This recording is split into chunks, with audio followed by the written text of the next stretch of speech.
Cordial saludo. En este video vamos a analizar dos muestras independientes a través de la prueba T para muestras independientes o la prueba U de Madwigner dependiendo de los resultados de la normalidad y de la homogeneidad de varianza. Vamos a hacerlo en el programa JAS.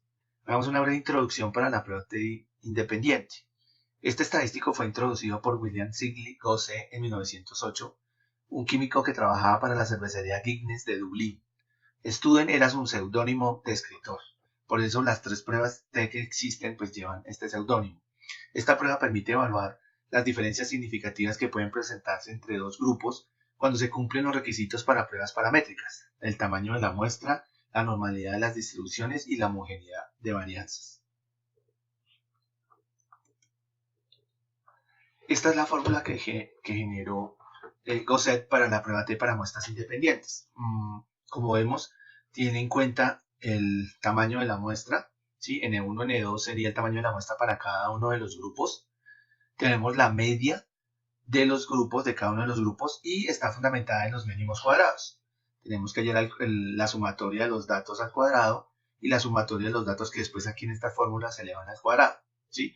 Al resolver todo esto, nos daría la prueba o el T obtenido, ¿sí? Que es el que vamos a resolver en el paquete estadístico, pero esta fórmula es para que tengamos una idea de lo que se hace en esta fórmula.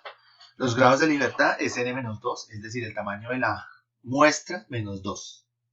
Vamos a mirar un ejemplo de cómo 2 se podría utilizar este tipo de prueba. Ejemplo de aplicación. Un investigador social desea establecer la posible diferencia del nivel de resiliencia entre dos muestras de hombres y mujeres de una población de Cundinamarca. Tomó una muestra aleatoria de 18 participantes por grupo para realizar las mediciones. La variable factor en este caso, o siempre que vamos a ejecutar la prueba T para muestras independientes o la U de Madwigner no paramétrica, tenemos dos tipos de variables. Hay una variable que se denomina factor, que es la variable cualitativa, y hay una variable que es cuantitativa, que es la que es medida. En este ejemplo, la variable factor o cualitativa sería el sexo. Solamente la prueba T trabaja con dos categorías. Si tenemos más categorías de la variable, pues debemos pasar a otro estadístico que miraremos en otro video. En este caso es sexo, hombre-mujer. La variable de comparación o medida sería el nivel de resiliencia. Es la variable que se mide con una prueba o con un autorregistro o una autoobservación. El problema de investigación para un tipo de investigación más bien comparativo sería el siguiente. ¿Existen diferencias significativas en el nivel de resiliencia entre dos grupos de hombres y mujeres de una población de Cundinamarca? La hipótesis de investigación formulada en términos de dos colas o bilateral sería la siguiente. Si existen diferencias significativas en el nivel de resiliencia entre dos grupos de hombres y mujeres de una población de Cundinamarca. En este caso lo que hace el investigador es afirmar. Si tuviéramos una hipótesis unilateral, pues el investigador afirmaría que uno de los grupos presenta mayor nivel de resiliencia. En este caso la formuló en términos de dos colas. Vamos a pasar a la ejecución de la prueba en el paquete estadístico. Entonces tenemos el paquete estadístico JAS y vamos a llamar la base de datos. Recordemos que la base de datos debe estar en un archivo CSV delimitado por comas para que funcione aquí o para que lo lea el paquete estadístico JAS, o debe estar en un paquete formada en la base en SPSS.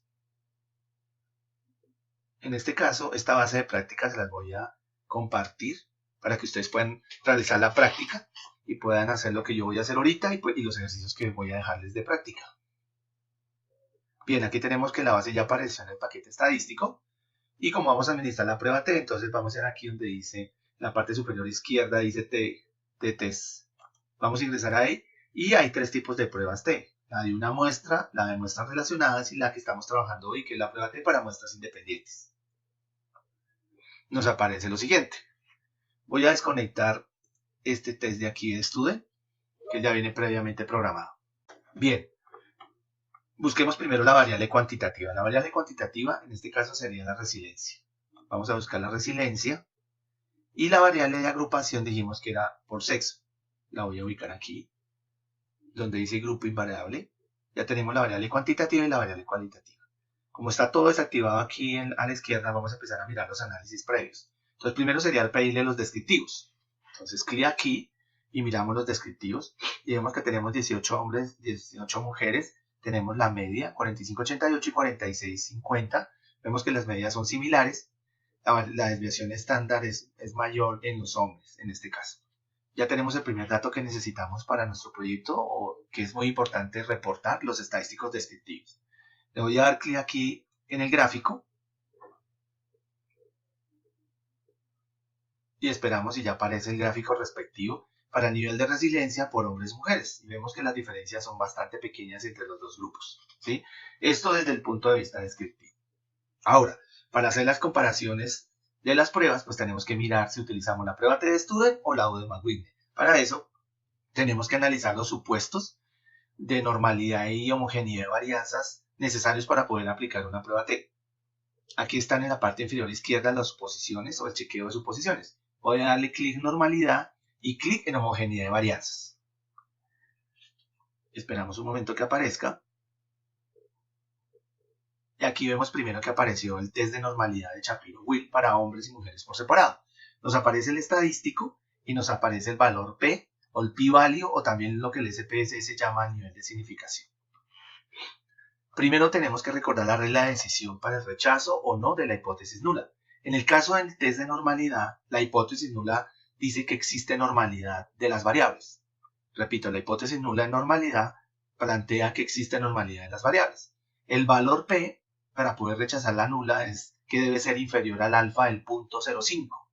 Si observamos esto, punto 111 y punto 23.2, pues en ninguno de los dos casos es inferior al alfa del punto 0,5, por tanto conservamos la hipótesis nula. Eso significa que existe normalidad de las variables tanto en hombres como en mujeres. Es decir, que cumplimos el supuesto de normalidad. Como dice aquí abajo, los resultados se sugiere que existe normalidad. Luego ya cumplimos el primer requisito. Si alguno de los dos grupos no presenta normalidad, ya no se podrá utilizar la prueba T-Student. En el test de homogeneidad de varianzas tenemos que la hipótesis nula plantea que existe homogeneidad de varianzas. La hipótesis nula plantea que existe homogeneidad de varianzas y tenemos la misma regla de decisión. Si este valor P es inferior al alfa, se rechaza la nula. En este caso nos dio punto 603 para la prueba de Levin, lo cual quiere decir que no se puede rechazar la nula, la conservamos, es decir, que existe homogeneidad de varianza. El chequeo supuesto nos da que existe normalidad en los dos grupos y además homogeneidad de varianza. Como eso es lo adecuado para la prueba T, entonces vamos a ir aquí a la parte izquierda, donde dice test y vamos a chulear la prueba T-Student. Empieza a procesarla y aquí en la parte superior va a aparecer el resultado de la prueba T. Lo que hace el programa es aplicar la fórmula que les estaba mostrando al inicio de este video. Nos damos cuenta que el valor P aquí, el valor P fue 0.949. Recordemos que la hipótesis acá de nula plantea que no existen diferencias y la alterna que existen diferencias.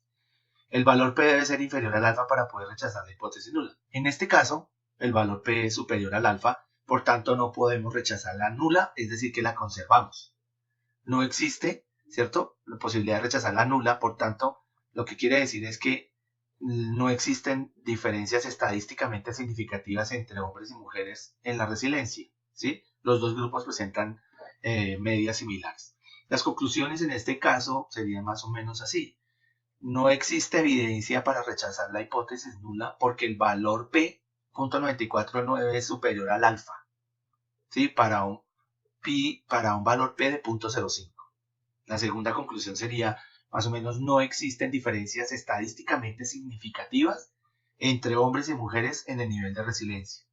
Y la tercera, los niveles de resiliencia entre hombres y mujeres son similares o presentan niveles semejantes los dos grupos. Aquí tendremos un ejemplo entonces de aplicación de la prueba T. Vamos a mirar otro ejemplo. Voy a cambiar de variables, voy a quitar la resiliencia, voy a sacar aquí el sexo y en nuestra base de datos vamos a mirar otra. Vamos a tomar el tipo de personalidad como variable de agrupación y la variable cuantitativa en este caso va a ser la apertura al cambio que está por aquí. La apertura al cambio que está aquí. Entonces, empieza a procesar. Voy a desconectar la prueba T porque aún no sabemos si esa es la que vamos a aplicar. Lo demás si lo dejamos chuleado. Miremos primero los datos descriptivos. Vemos aquí que la apertura al cambio está comparándose entre extrovertidos e introvertidos. Tenemos que hay 18 extrovertidos y 18 introvertidos. La media de los extrovertidos es de 17,77 y la media de los introvertidos es de 3,33. Se observa que existen diferencias en favor de los extrovertidos, es decir, que los extrovertidos presentan mayores niveles de apertura al cambio, es como más o menos como lo que plantea la teoría, y en la gráfica también podemos ver esa diferencia. Hasta aquí no sabemos si esa diferencia es estadísticamente significativa, solamente que existen diferencias. Vamos a mirar los chequeos de normalidad y homogeneidad de varianza en este ejemplo.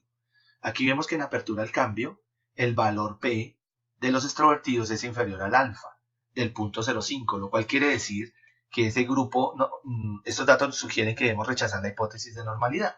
Es decir, que en el primer grupo no existe normalidad en las variables. Y ya con eso ya tendríamos que aplicar un estadístico no paramétrico. En el caso de los introvertidos, sí existe normalidad en la variable, porque no se puede rechazar la hipótesis nula de normalidad. En uno sí y en otro no. En la homogeneidad de varianzas vemos que nos dio 0.766. Eso significa que como no es inferior al alfa, no se puede rechazar la nula. Es decir, que existe homogeneidad de varianzas entre los grupos. ¿Sí? Eso quiere decir que, de acuerdo a los resultados de los dos, que tenemos que aplicar un estadístico no paramétrico, que sería la prueba Udemy-Wigner. Entonces vamos aquí a la Udemy-Wigner, que es la contraparte de la TestStudent, y le damos clic. Y esperamos a ver qué pasa, la está procesando. Aquí vemos el resultado de la prueba Udemy-Wigner. El resultado de P es inferior al alfa del punto 0,5.